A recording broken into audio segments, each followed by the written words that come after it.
ইউসুফ পাঠান কেকেআরের সূত্রে কলকাতায় দাঁড়াবে, দেখলাম অধীরবাবুর এগেনস্টে দাঁড়াবে, মানে উল্টো দিকে ব্রেট লি আর ইউসুফ পাঠান ওই কেস। আসন্ন লোকসভা ভোটে বহরমপুর থেকে তৃণমূল কংগ্রেস প্রার্থী প্রাক্তন ক্রিকেটার বিশ্বকাপ জয়ী ক্রিকেটার ইউসুফ পাঠান, আর অন্যদিকে সে অঞ্চলের বা সেই কেন্দ্রের কংগ্রেস প্রার্থী অধীর রঞ্জন চৌধুরী।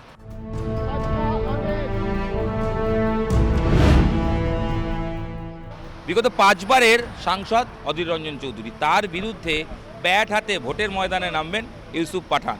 ইতিমধ্যেই এই ঘোষণা ব্রিগেড থেকে যখন ঘোষণা হয় তারপরে জোর চর্চা, ইউসুফ পাঠান কি পারবেন, ইউসুফ পাঠান কি করবে।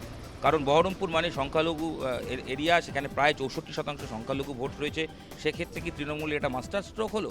তৃণমূল কি প্রথমবারের জন্য এই আসন জিতে নেবে? এর উত্তর তো সময় বলবে। তবে ইতিমধ্যেই কিন্তু অধীর চৌধুরী বক্তব্য রেখেছেন।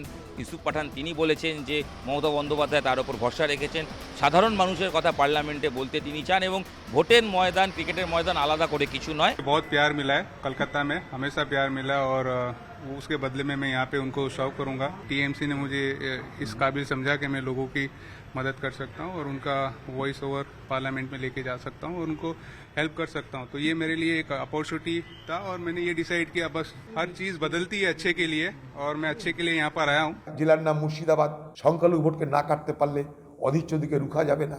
ইউসুফ পাঠানকে যদি আপনি সম্মানিত করতে চাইতেন তাহলে কয়েকদিন আগে পশ্চিমবঙ্গে রাজ্যসভার এমপি নির্বাচিত হলো, সেই সময় কেন ইউসুফ পাঠানকে নিয়ে বাংলার পক্ষ থেকে একটা এমপি রাজ্যসভায় পাঠালেন না?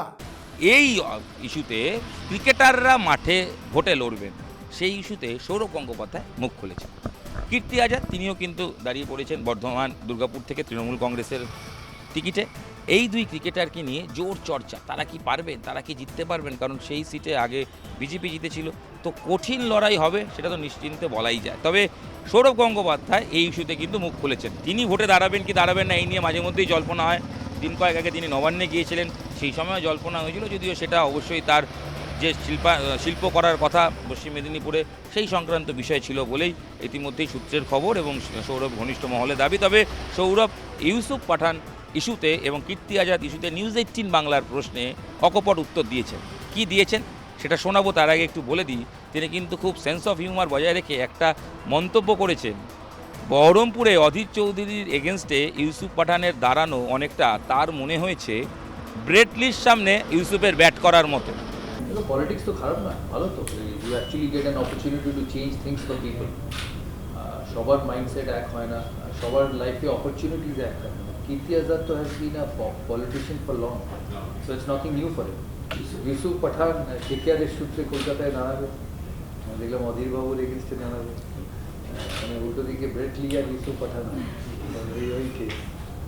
ক্রিকেটারদের রাজনীতিতে আসা কিন্তু অবশ্যই সৌরভ গঙ্গোপাধ্যায় স্বাগত জানালেন এবং অবশ্যই শুভেচ্ছাও জানাচ্ছেন। কীর্তি আজাদের ক্ষেত্রে তিনি বলছেন যে তার পলিটিক্যাল একটা ব্যাকগ্রাউন্ড রয়েছে, তিনি দীর্ঘদিন পলিটিক্সের সঙ্গে রয়েছেন, এবং ইউসুফ আসার ক্ষেত্রে কেকেআর যোগ এবং ইউসুফ বহরমপুরে দাঁড়ানোর ক্ষেত্রে তিনি বলছেন। এবং পাশাপাশি কিন্তু এই যে বললাম সেন্স অফ হিউমার বজায় রেখে তিনি কিন্তু স্পষ্ট করে বললেন যে ব্রেট লির সামনে ব্যাট করার মতো অনেকটা ইউসুফ পাঠানকে লড়তে হবে এই কেন্দ্রে। অর্থাৎ কোথাও নাম না করে তিনি কি অধীর চৌধুরীকে ব্রেট লি বললেন, সেই বিধ্বংসী বোলিং করবেন এবং স্পিড বোলিং করবেন, সেটা সামলে ইউসুফ পাঠানও কিন্তু অনেক সময় গ্যালারিতে 6 মেরেছে।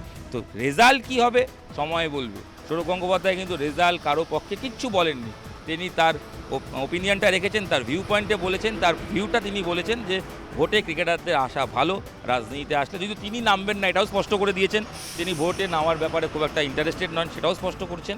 এবং অবশ্যই বলছেন লড়াইটা বহরমপুরে কতটা কঠিন হবে সেটা বোঝানোর জন্য হয়তো বলছেন যে ব্রেট লির সামনে, যেটা লেখা নেই কিন্তু তিনি বলেননি, হয়তো ব্রেট লিকে অধীর চৌধুরী মনে করছেন এবং ব্যাট হাতে ইউসুফ পাঠানের ক্রিজে দাঁড়ানো।